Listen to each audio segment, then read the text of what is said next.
Ayan mga kalindog, this is Roha Briner, ang inyong alindog, lipstick lang katapat. Tingnan nyo, lamig-lamig, diba? So kaya kailangan natin mag bathtub, hot bath. Sobrang lamig, kailangan po natin ng mainitan ang ating katawan. So diba, kaya kailangan natin mag bathtub. Diba? Ayan.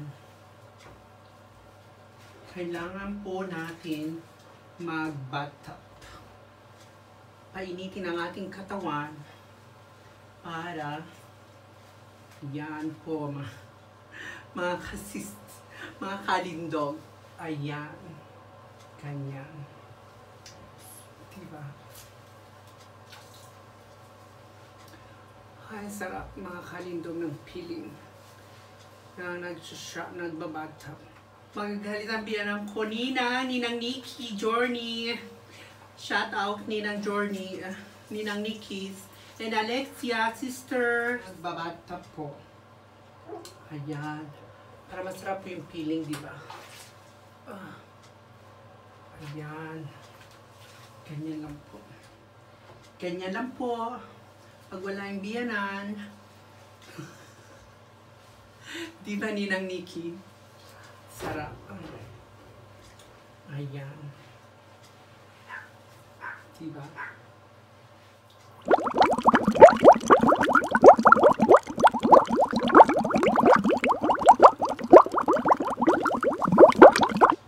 Ayan mga kalindog. Ang sarap sa pakiramdam. Talagang nagpapawis na. In the hot bathtub. Diba?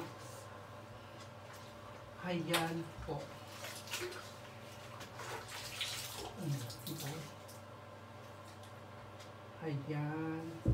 Mga kalindog. Ayan.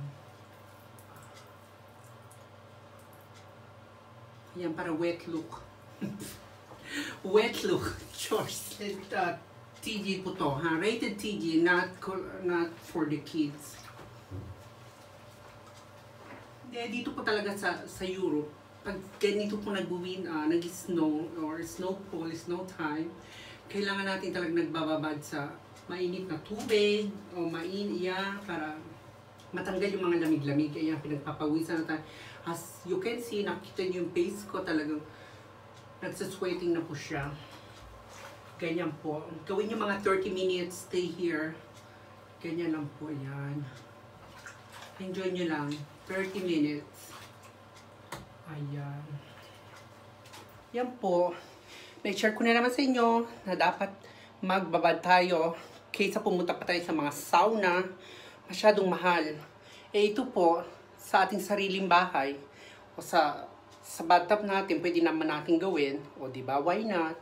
So, I hope nag-enjoy kayo. Bathtub shower. No? Bye!